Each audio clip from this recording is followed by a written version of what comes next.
Dans cette partie, on va passer donc, à la virtualisation en implémentation d'Hyper-V. Qu'est-ce que déjà Hyper-V? Hyper-V est le rôle de virtualisation matérielle disponible dans Windows Server 2012. La virtualisation matérielle fournit une couche hyperviseur qui accède directement au matériel du serveur hôte.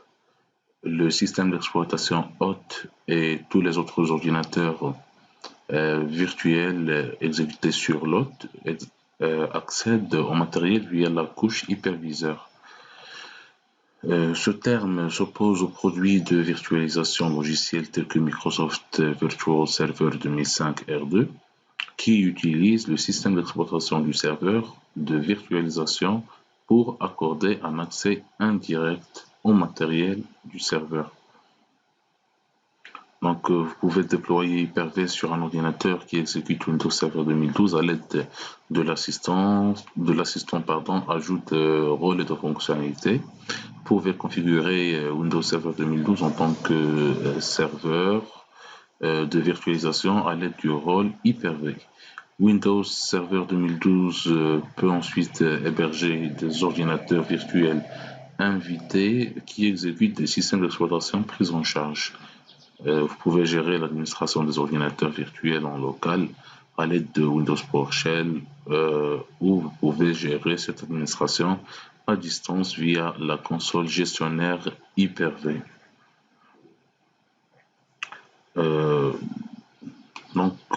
Parlons de la configuration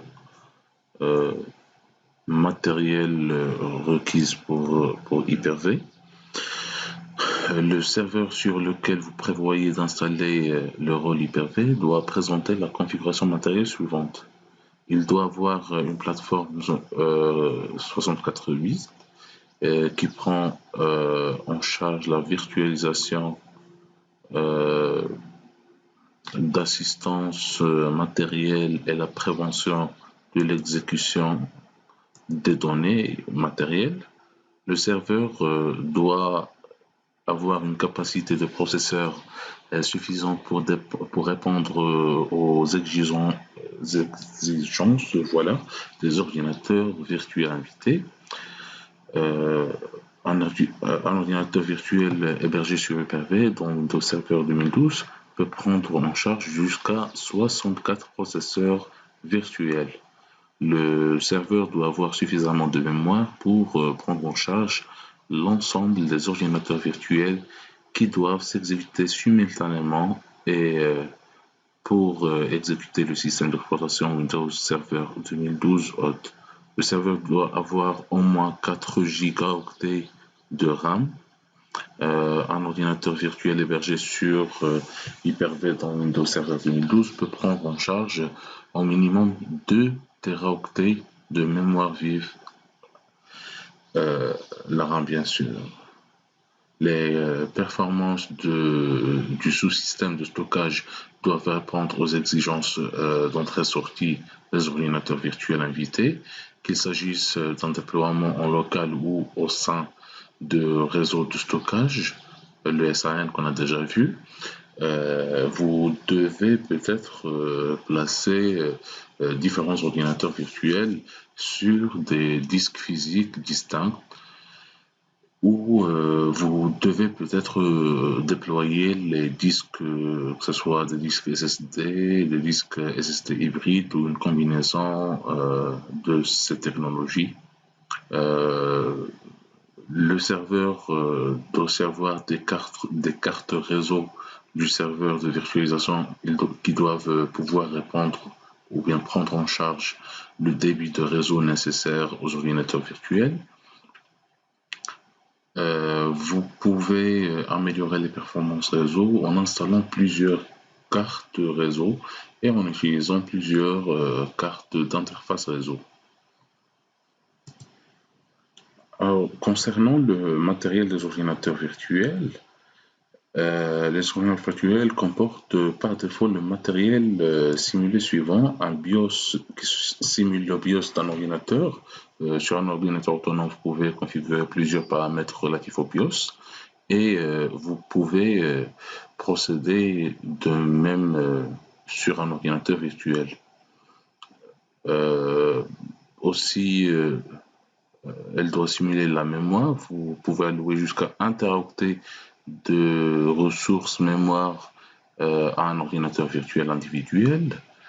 Processeur, de ce côté, vous pouvez allouer jusqu'à 64 processeurs virtuels à un seul ordinateur virtuel.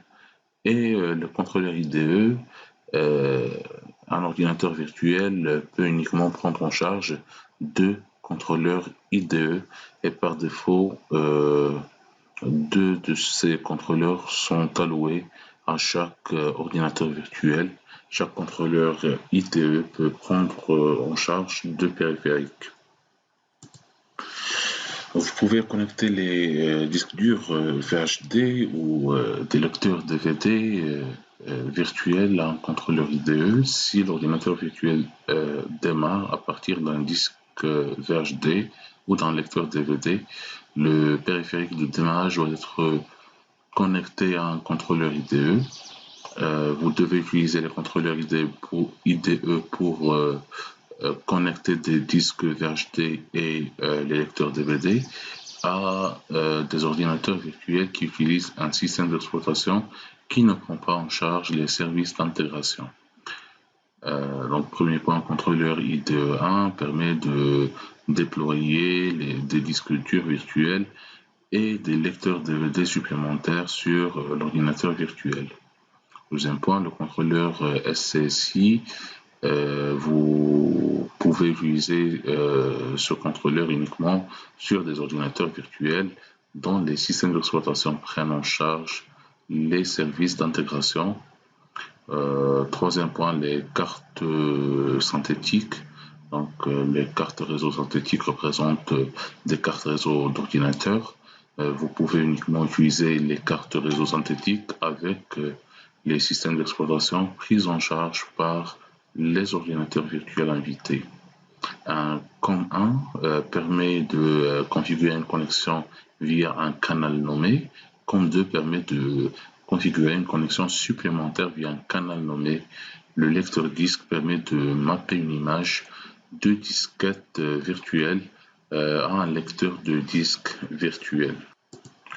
Donc, il y a tellement de choses à faire avec les composants Hyper-V et la virtualisation d'un serveur.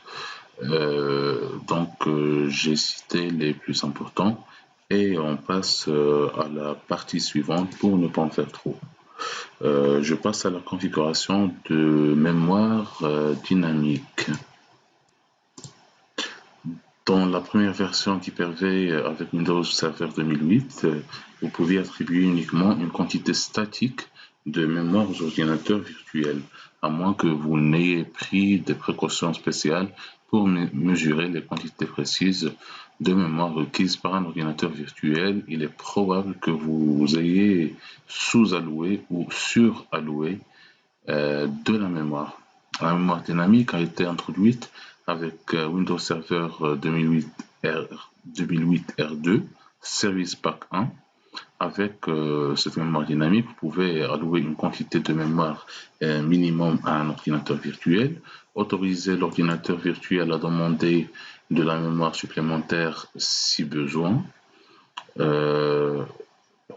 configurer une quantité de mémoire maximum pour un ordinateur virtuel.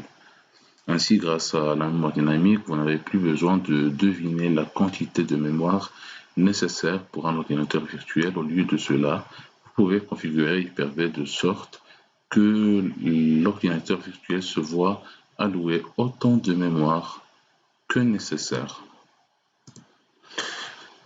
Pour la configuration des services d'intégration d'un ordinateur virtuel, vous devez installer les services d'intégration d'ordinateur virtuel si vous souhaitez utiliser les fonctionnalités telles que l'arrêt du système d'exploitation, la synchronisation et si vous souhaitez installer des composants matériels virtuels tels que les cartes SCSI et les cartes réseau synthétique sur des ordinateurs virtuels.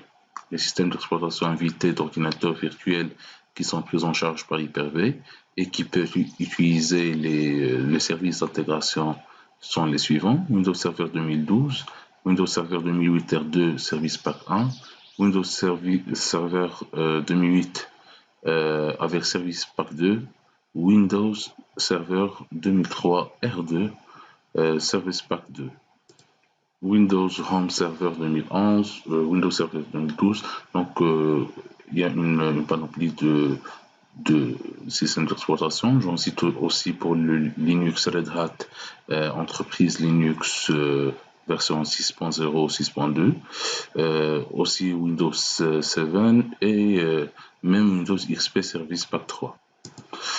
Pour la configuration des actions de démarrage et d'arrêt d'un ordinateur virtuel, en fait, pour l'option de démarrage automatique, vous pouvez configurer les options suivantes dans la fenêtre Action de démarrage automatique.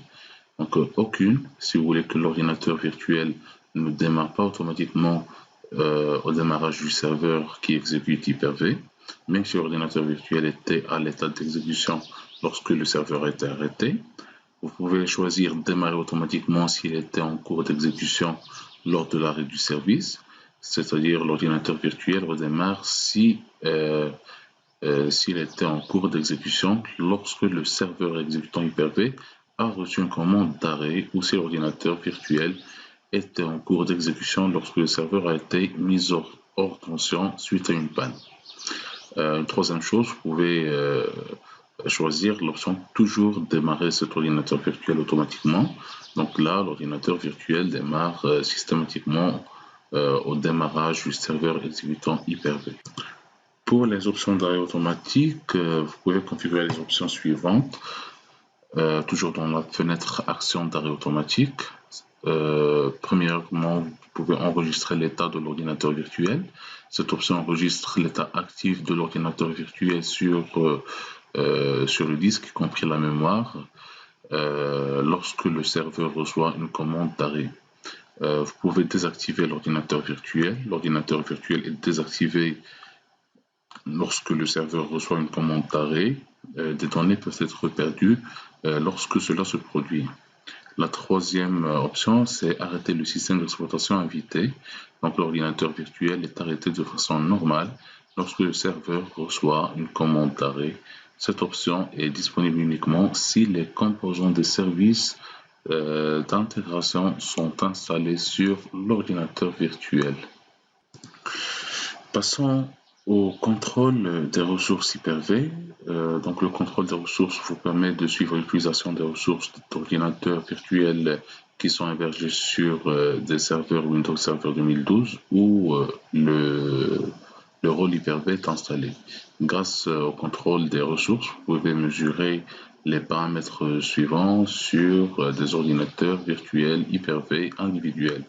Les paramètres sont les suivants: utilisation de l'unité de contrôle moyenne, l'utilisation moyenne de la mémoire physique, notamment l'utilisation de la mémoire minimale et mémoire maximum, l'allocation de disque maximum, trafic réseau entrant via une carte réseau et le trafic sortant aussi.